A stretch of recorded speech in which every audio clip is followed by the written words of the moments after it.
냄자가 어인데, 그죠? 네.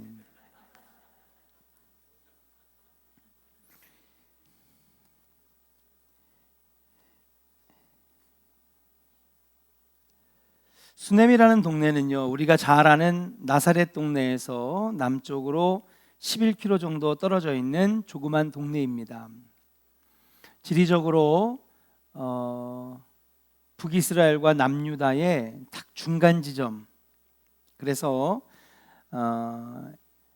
유일무이한 두 나라에서 활동했던 선지자가 엘리사인데, 다른 선지자들은 남유다 선지자, 북이스라엘 선지자 나눴어요.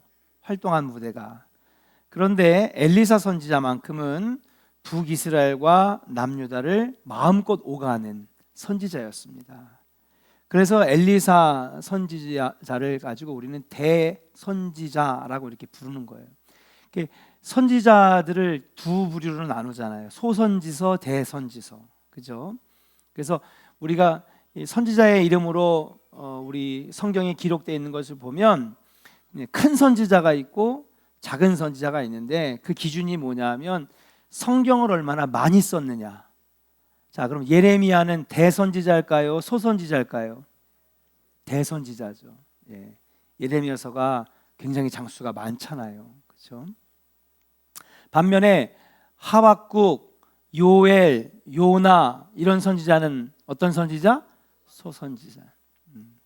두 번째 기준이 뭐냐 하면, 여러분, 얼마나 활동을 크게 했는가. 그래서 엘리야는 대선지자입니다. 그의 후계자인 엘리사도 남북한을 마음껏 오가면서 하나님 말씀을 증거하고 하나님 영광을 올려드렸기 때문에 엘리사는 대선지자죠. 그렇게 하루는 북쪽에, 또 다음 주는 남쪽에, 갈멜산과 베델과 여리고와 사마리아와 그리고 유다와 베들레헴과 예루살렘을 오가면서 항상 지나가던 중간 지점이 있는데, 오늘 같으면 꼭 대전 같은 거죠. 교통의 중심지, 그게 바로 수넴이라고 하는 동네입니다. 그러다가 수넴에 사는 한 여자를 만나게 됐는데, 엘리사가 늘 지나가는 모습을 보고 수넴 여인이 저분은 어떻게 북이스라엘과 남유다를 마음껏 왔다 갔다 할 수 있을까? 관심 있게 쳐다보다가 이 사람이 하나님의 사람이라고 하는 것을 알았습니다. 어느 한 날 엘리사에게 지나가는 엘리사를 부릅니다.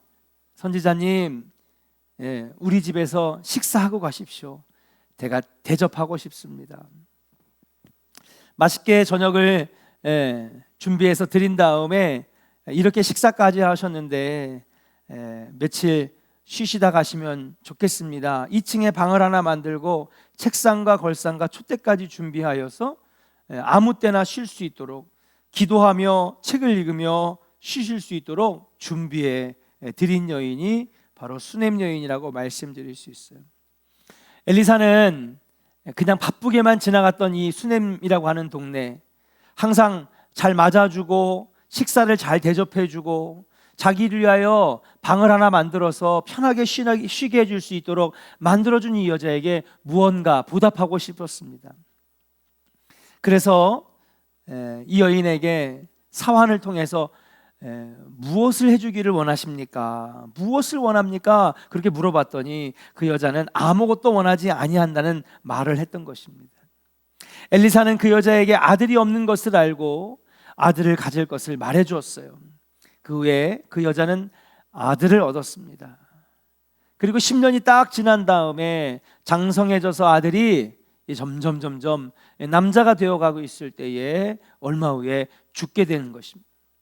엘리사는 그 아들을 살리기 위해서 하나님께 기도하였고, 두 번의 능력의 기도를 통하여서 기적적으로 그 아들이 살아나는 역사가 일어나게 된 이야기, 여러분들이 아주 잘 아시는 수넴 여인의 이야기입니다. 자, 여기까지가 우리가 잘 아는 수넴 여인의 내용이죠. 분명 수넴 여인은, 따라합시다, 축복의 여인, 하나님의 사랑을 받은 축복의 여인. 아멘. 하나님 사랑하셨어요. 그는 하나님의 은혜와 복을 받았습니다. 기적 같은 응답도 받았습니다. 그렇다면 왜 수냄 여인이 이토록 하나님의 복을 받게 되었을까? 수냄 여인에 대한 설교를 많이 했지만 오늘은 그 수냄 여인의 태도를 한번 살펴보자는 거예요. 그녀가 어떤 태도를 가졌길래, 어떤 자세를 가졌길래 하나님은 그토록 그 여인에게 이렇게 많은 복을 주셨을까? 오늘 함께 그 은혜를 나눠보면서 헌신하는 일려선교회 뿐만 아니라 오늘 여기 앉아 계신 모든 분들이 이러한 신앙의 태도를 갖기를 주의 이름으로 간절히 축원합니다. 첫 번째 따라합시다. 주의 종을 섬기는 태도. 네, 주의 종을 섬기는 태도를 가졌기 때문입니다. 8절부터 10절까지 한번 읽어볼까요? 같이 읽겠습니다. 시작. 하루는 엘리사가 수넴에 이르렀더니 거기에 한 귀한 여인이 그를 간권하여 음식을 먹게 하였으므로 엘리사가 그곳을 지날 때마다 음식을 먹으러 그리로 들어갔더라. 여인이 그의 남편에게 이르되 항상 우리를 지나가는 이 사람은 하나님의 거룩한 사람인 줄을 내가 아노니 청하건대 우리가 그를 위하여 작은 방을 담 위에 만들고 침상과 책상과 의자와 촛대를 두사이다. 그가 우리에게 이르면 거기에 머물리이다 하였더라. 아멘. 음식을 대접했습니다. 그래서 엘리사는요, 그 먼 거리를 왔다 갔다 할 때 허기진 상태에서 여인의 대접을 받으니 얼마나 마음이 기뻤겠습니까? 물론 맛있는 음식도 기분이 좋고 배가 부르기도 하겠지만은 누군가가 나를 위해서 음식을 대접해 줬다라고 하는 그 마음이 힘이 나게 하는 거거든요. 여러분, 제가 제일 좋아하는 건 누가 해준 밥입니다. 네. 누가 해주는 밥 먹었으면 참 좋겠습니다. 네. 여러분, 음식의 종류가 중요한 게 아니잖아요. 가짓수가 중요한 게 아닙니다. 재료를 뭐 어마어마한 거 안 써도 됩니다. 누군가 나를 위해서 밥을 해줬다는 거, 그게 여러분 감동이잖아요. 그전에는 누군가 나를 위해서 밥을 해줄 때 별로 뭐 고맙지 않았습니다. 근데 누군가 밥을 해준다는 건 이게 참 귀한 것이구나. 엘리사는 아마도 감동을 받았을 것입니다. 그렇게 엘리사를 계속 대접하고 지켜보면서 그녀는 엘리사가 당신의 거짓 선지자들과는 달리 참 하나님의 종임을 알았어요. 그래서 방도 만들어 드렸습니다. 책상과 의자도, 그리고 촛대도 만들어 드렸습니다. 언제든지 와서 쉬실 수 있도록 그 방을 아예 1년 내내 비워두고 엘리사가 오면 항상 묵게 해줬습니다. 남편도 호응했습니다. 그래, 참 좋은 생각이다. 어쩔 때는요, 부인은 교회 잘 나와가지고 막 교회 막 섬기고 봉사하고 또 주의 종에게, 목사님들에게, 목회자들에게 막 잘해주고 싶으면 옆에서 남편이 막 반대할 때가 있어요. 지금 우리 코가 석잔데 뭘. 또 어제는 또 남편이 또 충만해가지고 막 교회에 헌신하고 봉사하고 시간을 쓰고 물질을 쓰고 막 하는데 옆에서 부인이 가지마. 근데 오늘 보니까 어떻게 해요? 남편과 아내가 함께 주의 종 섬기기를 기뻐했다는 사실이에요. 그처럼 부부가 일심으로 주의 종을 정성스럽게 섬겼을 때에 여러분, 하나님께서는 이 두 부부를 기뻐하셔서 아들이 없는 것을 알고 그 부부에게 아들을 주시는 놀라운 은혜를 베풀어 주셨는 줄로 믿습니다. 요즘 주의 종에 대한 신뢰가 약해지면서 섬김도 약해졌습니다. 물론 1차적으로는 목회자들의 잘못이 큽니다. 존경받지 못한 모습, 은혜되지 못하는 모습, 그렇기 때문에 성도들의 마음도 메말라 가지 않았을까. 목회자들도 각성해야 될 것은 각성해야 될 줄로 믿습니다. 그러나 법궤를 메고 죽음을 각오하면서 요단강에서 법궤를 메고 목숨 걸고 지나갔던 그 제사장들처럼 사심 없이 열정적인 주의 종을 만나면 여러분, 최선을 다해 섬겨주시는 복된 성도 되기를 주의 이름으로 간절히 축원합니다. 하나님께서는요, 주의 종을 섬길 때에 복을 주시는 것을 성경의 곳곳마다 기록해 놓으셨어요. 사라가 아들을 얻을 수 있었던 것도 무엇입니까? 하나님께서 주의 사자들, 천사들을 3명을 보내셨어요. 사라가 빼꼼히 보더니 심상치 않은 아우라가 있어요. 그래서 그 세 명을 불러다가 서로의 젖을 짜가지고 치즈를 만들고 고기를 잡고 그렇게 해가지고 아주 극진히 대접해 줄 때에 사라에게 부엌에 있는 사라를 부릅니다. 아브라함하고 대화하고 있다가 사라를 부른 다음에 사라에게 이런 축복을 해주죠. 너가 주의 종을 잘 섬겼으니 너가 아들을 얻으리라. 그리고 나서 100세에 아들을 얻게 되는 복을 받았는 줄로 믿습니다. 사르밧 과부는요 엘리사를 잘 극진히 대접할 때에 여러분 엘리야를 극진히 대접할 때에 여러분 얼마 남지 않은 빵가루와 얼마 남지 않은 기름통에 빵가루가 마르지 아니하고 그 창고에 기름이 마르지 아니하는 놀라운 복을 받았는 줄로 믿습니다. 성경에는 수십 개 수백 개의 주의 종을 섬김으로 말미암아 복을 많이 누렸다는 이야기들이 있습니다. 사람의 말이 아니라 하나님의 말씀입니다.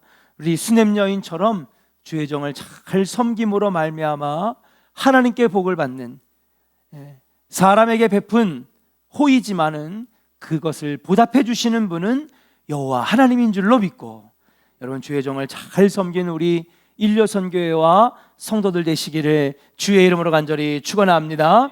두 번째, 그녀가 축복을 받을 수 있었던 이유는 뭐냐? 따라합시다. 계산 없이 헌신하는 태도를 가졌기 때문입니다. 11절과 12절 같이 읽겠습니다. 시작. 하루는 엘리사가 거기에 이르러 그 방에 들어가 누웠더니 자기 사환 게하시에게 이르되 이 수냄 여인을 불러오라 하니 곧 여인을 부르매 여인이 그 앞에 선지라. 네, 보니까 너무 극진히 잘해주는 거예요. 그래가지고 사환 게하시 따라다니는 여러분 비서라고 할 수 있죠. 가서 그녀에게 말해봐라. 내가 이같이 우리에게 세심하게 배려를 해주니 우리가 무엇을 해주면 좋겠느냐? 왕에게나 사령관에게 무슨 구할 것이 있느냐? 왕에게나 사령관에게나. 여러분 왜 그런 얘기를 하냐면요, 엘리야는요 아합과 대치하면서 굉장히 외로운 선지자 활동을 했습니다. 근데 반면에 엘리야 이후에 아합 왕은 죽고 그리고 믿음의 왕들 그리고 이 주변에 있는 많은 나라들과 좋은 관계를 맺으면서 엘리사는 말 그대로 화평의 시대에 활동했던 선지자였어요. 엘리야는 고난 가운데 활동했던 선지자라고 한다면, 핍박과 박해 속에서 활동했던 선지자라고 한다면, 엘리야 이후에 활동했던 엘리사는요 말 그대로 태평성대 평화의 시대에 활동했던 선지자입니다. 그리고 앞에 엘리야 선지자를 통해서 많은 제자들과 많은 제사장들이 생겨나면서 엘리사는요 큰 힘을 갖게 됐어요. 그래서 엘리사는 그 어떤 권세가들보다도 그 어떤 정치가들보다도 여러분 많은 좋은 관계를 맺고 있었다는 사실이에요. 그래서 왕하고도 친했고 사령관들하고도 친했고 고위 관직들하고도 친했습니다. 그러니까 여러분 북이스라엘 남유다를 마음껏 왔다 갔다 할 수 있는 거지. 이 사람이 힘도 없고 인맥도 없고 권세가들과 친분도 없으면 어떻게 그렇게 국경을 마음대로 왔다 갔다 할 수 있어요? 말이 안 되는 거죠. 그냥 잡아다 벌써 죽임을 당했을 겁니다. 근데 엘리사가 이렇게 마음껏 남북한을 왔다 갔다 하면서 활동할 수 있었던 거는 그는 왕도 친했고 사령관도 친했고, 그러니까 이 여인에게 말하는 겁니다. 야, 네가 필요한 거 있으면 내가 왕에게 부탁할게, 내가 사령관에게 부탁할게, 국무총리에게 부탁할게. 그런데 이 수냄 여인이 이렇게 대답을 하죠. 같이 한번 다음 말씀 읽어보도록 할까요? 13절입니다. 13절 같이 읽겠습니다. 시작.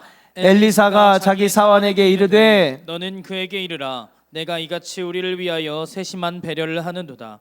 내가 너를 위하여 무엇을 하랴? 왕에게나 사령관에게나 무슨 구할 것이 있느냐 하니, 여인이 이르되 나는 내 백성 중에 거주하나이다 하니라. 아멘. 나는 내 백성 중에 거주합니다. 그렇게 얘기합니다. 마치 동문서답 같지만 자세히 들어보면 그게 뭐냐 하면요, 그녀가 아무런 대가 없이 그냥 마음으로 엘리사를 잘 해준다라고 하는 계산적이지 않은 태도가 드러나는 대답이라고 볼 수 있어요. 오늘날로 말하면 이런 대답입니다. 특별히 바라는 거 없습니다. 엘리사요, 나는 당신에게 뭔가 특별히 바라는 것이 있어서 해주는 게 아닙니다. 그저 국민의 한 사람으로서 해야 할 일을 했을 뿐입니다. 그렇게 대답하는 거예요. 그게 바로 오늘 보니까 나는 내 백성 중에 거주하나이다. 그냥 난 이 땅에서 이렇게 잘 사는 것만으로도 감사합니다. 그 말이에요. 여기서 잘 지내고 있습니다. 바로 그 말입니다. 다른 사람들이 보면 오해할 수 있어요. 뭔가 바라는 게 있으니까, 뭔가 얻고자 하는 것이 있으니까 저 대선지자, 엄청난 힘을 가진 저 사람에게 막 접근해가지고 잘하려고 하는 거 아니겠어? 엘리사를 향한 그녀의 헌신은 왕하고도 친하고 군대 장관하고도 친하고 정치가들과도 친한 사람들이 있어서 권세가 있으니까 잘 섬기면 무엇인가 얻을 수 있다는 계산적인 생각으로 섬긴 것이 아니라 진짜 순수한 마음으로 섬겼다는 사실이에요. 그처럼 보상을 얻는 것이나 명예를 얻는 것이나 계산적인 것으로 여러분 헌신하고 봉사하면 여러분 그것이 빛도 바래고 하나님도 영광 받으시지 않으시는 줄로 믿습니다. 사랑하는 일요선교 여러분, 계산 없이 온전히 하나님 사랑하는 마음으로 섬기기를 주의 이름으로 간절히 축원합니다. 이유순 권사님이 회장이 되셨는데, 목사님 우리 일요선교회는 회장할 사람도 없고 임원할 사람도 없어요. 그러니까 아니 에스더도 있는데 일요선교 때부터 그러시면 어떡해요 내가. 언니들도 아직 쌩쌩한데, 에스더 언니들도 벌써부터 그러시면 어떡해요. 아우 목사님 우리는 인원도 적고 그냥 여기저기 다 아파가지고 할 사람이 없다는 거예요. 그러더니 며칠 뒤에 찾아오셨어요. 목사님 제가 할게요. 할렐루야. 그쵸. 몸도 아프고 마음도 아프고 내 마음대로 안 움직여지고, 그럼에도 불구하고 섬기겠습니다. 제가 나서서 섬기면 그 다음에 또 누가 나서서 섬기시겠죠. 하나님 그 마음을 기쁘게 받아주셨을 줄로 믿습니다. 사랑하는 조은의 성도 여러분, 이름 없이 빛도 없이 봉사하고 헌신할 때 혹시 누가 안 알아준다 할지라도 하나님이 아시고 하나님이 하늘나라 생명책에 다 기록해 놓고 계시는 줄로 믿습니다. 어떤 사람은 그런 사람이 있어요. 교회에 접근할 때 뭔가 바라는 게 있어가지고. 어떤 사람 그런 사람이 있어요. 내가 헌신할 때 뭔가 다른 사람들에게 뭔가 어필하고 싶어서. 그러나 수냄 여인은 그렇지 않았습니다. 사심 없이, 계산 없이, 혹시 누가 안 알아준다 하더라도, 누가 나에게 박수 쳐주지 않는다 하더라도, 이름 없이 빛도 없이 봉사할 때에 하나님께서는 그 마음을 예쁘게 보시고 없는 아들을 낳게 하시고 죽은 아들을 살려주셨는 줄로 믿습니다. 세상 사람들이 갚아주지 않는다 하더라도 언젠가 하나님의 때에 하나님이 그 아름다운 헌신에 갚아주실 줄로 믿고, 우리 사랑하는 여러분, 사심 없이 계산 없이 순전한 마음으로 봉사하고 선교하는 우리 일요선교회와 조원교회 성도 되기를 주의 이름으로 간절히 축원합니다. 우리 옆 사람에게 한번 축복합시다. 사심 없이 계산 없이 섬기겠습니다. 할렐루야. 그렇게 하실 거죠? 아멘. 마지막입니다. 따라합시다. 범사에 감사하는 태도를 가졌기 때문입니다. 자, 여인이 백성으로서 해야 할 일을 했다 하면서 당연히 이 땅은 제가 사는 땅이니까 이 나라를 위해서 하시는 엘리사를 위하여 내가 이 정도도 못 해드립니까? 그렇게 사심 없이 계산 없이 해드려요. 여기에 감동한 엘리사가 게하시에게 말합니다. 그러니까 게하시가 대답합니다. 근데 이렇게 제가 그동안에 보니까는요, 이 집에 아들이 없어요. 주인님, 아들이 없어요. 그리고 그녀는, 남편은요, 늙었습니다. 그 얘기는 뭡니까? 아이를 가질 수 없는 이제 나이가 됐다는 거죠. 당시에 자식이 없는 것도 수치였고 또 아들이 없는 것도 수치였습니다. 최근까지 그렇게 남아 선호 사상을 가졌고, 우리 서정달 목사님도 그렇게 아들 저보다 하나만 더 나라고 아들 이게 여러분 불과 10년 전 15년 전 얘기예요. 그러니 여러분 고대 시대에는 어땠겠습니까? 자식이 없고 아들이 없다? 가문에 굉장히 큰 수치로 여긴 거예요. 지금이야 딸이 더 좋아요 하지만은, 그런데 그러한 많은 사람들의 따가운 시선, 그걸 여자로서 다 감당해야 되는 건, 또 아들이 있는 집을 보면은요 그냥 마음속에서 막 불이 막 일어나는. 그래서 여러분 셋째 넷째 낳았다는 사람 많다니까요. 그래가지고 한 번만 더 나면은 아들 나올까 하고 난 사람 되게 많다니까. 신선희 권사님 되게 많이 웃으시네. 그래서 저렇게 귀한 아들이 나왔잖아요, 예찬이가. 아멘. 기타를 얼마나 잘 치는지.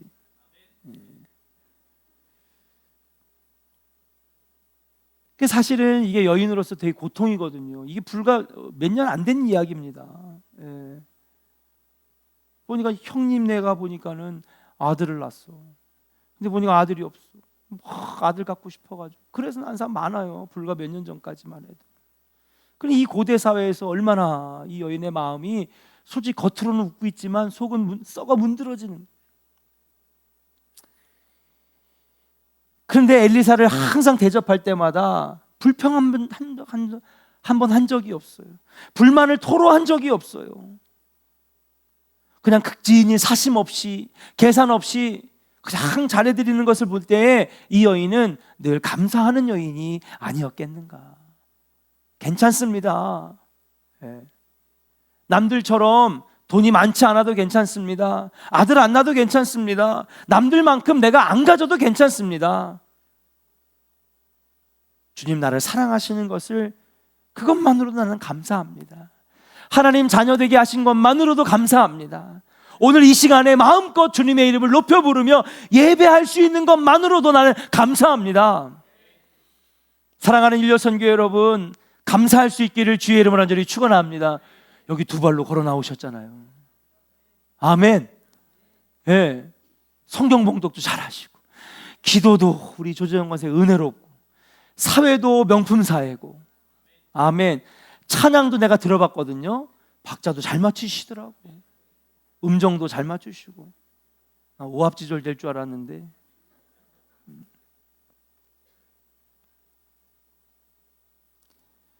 하나님은 감사하는 성도에게 은혜를 주십니다. 하나님은 감사하는 백성들에게 복을 주십니다. 하나님 감사하는 마음의 예배를 받으시는 거예요. 근데 이 수넴 여인에게는 감사하는 마음이 있었다는 거예요. 어려울 때 너무 어렵다고 말하면 듣는 사람도요 그냥 그 어려움에 대해서 많이 공감하지를 못해요. 그런데 언제 그 사람의 어려움을 공감하는지 아십니까? 저 권사님 힘들 텐데. 근데 힘든 걸 내색을 안 해. 그럼 오히려 사람이 더 공감한다니까. 그렇잖아요. 사람이 공감하는 포인트가 있는데 누가 봐도 저럴 것 같다 하는데 그렇지 않게 행동할 때에 저 사람 참 대단하다.